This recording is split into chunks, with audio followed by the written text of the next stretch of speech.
Acts 13, 14 through 15.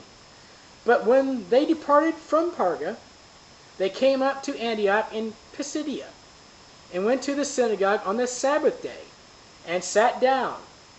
And after reading of the law and the prophets, the rulers of the synagogue sent unto them, saying, Ye men and brethren, if ye have any word of exhortation for the people, say on. Now, wait a minute. They're in the synagogue on the Sabbath, teaching the law and the prophets.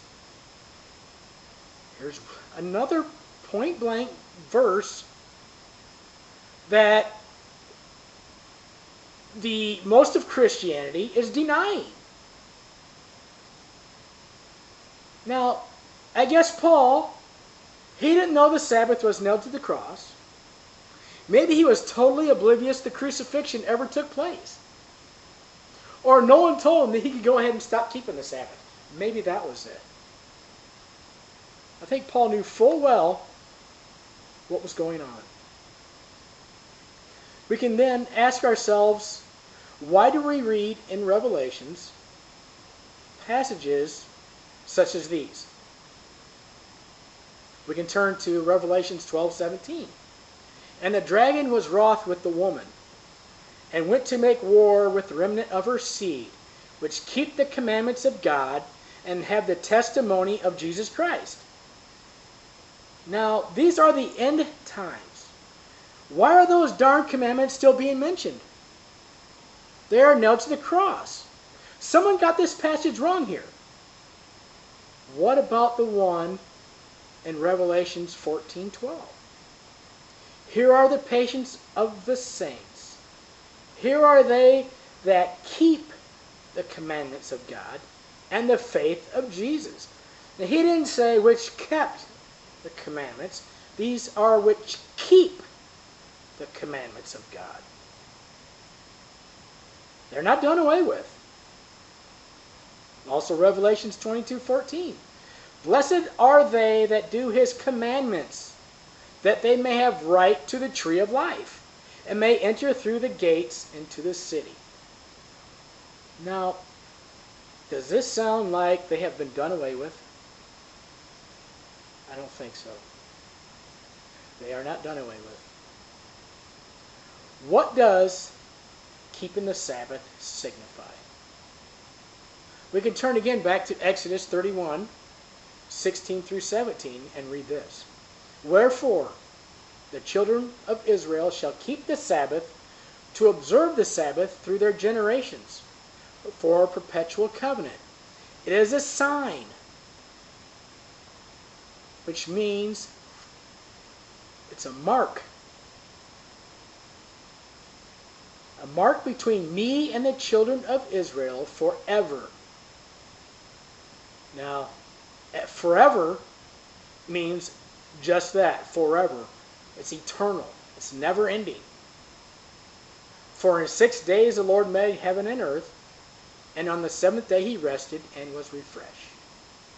By keeping the Sabbath, we are acknowledging him, the Father, Yah, as the creator of all things. And also looking ahead as a foreshadow, a shadow picture of the seventh day, the 1,000-year millennium reign, when our Messiah will dwell here on this earth, on his throne, and in his kingdom. After the 6,000 years of man's botched attempts to self-rule. The reign spoken of by John in Revelations, when we will rest on the Sabbath day from all the works of Satan, as he will be bound and shackled. The 6th 1,000-year period is nearly over. This kingdom age is at our door. We are acknowledging our Creator, and we are acknowledging the kingdom come. Now, there might be some sarcasm in this you might be feeling.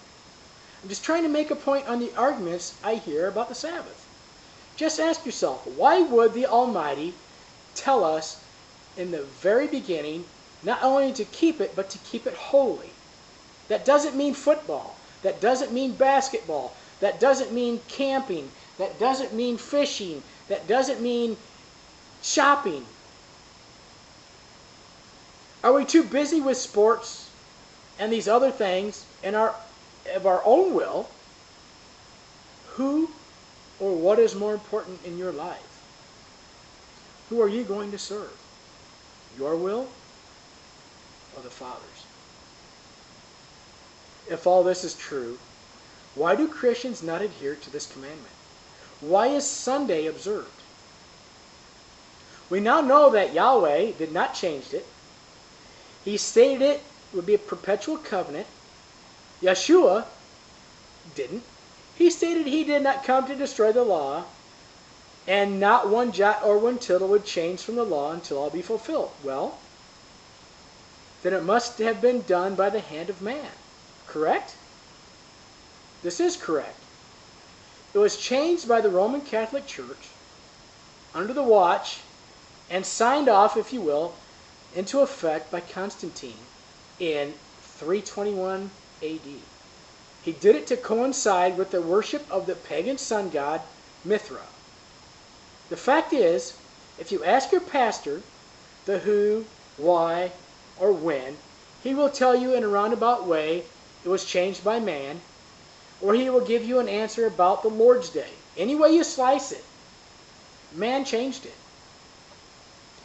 Another point most Christians use is the resurrection as an excuse for the change. First of all, we were not told to keep our Sabbath on the resurrection.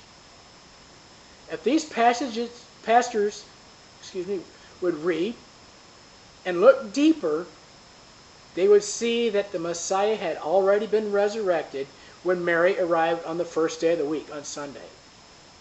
He was in the grave for 3 days, as he stated. He died just before sundown 3 days earlier.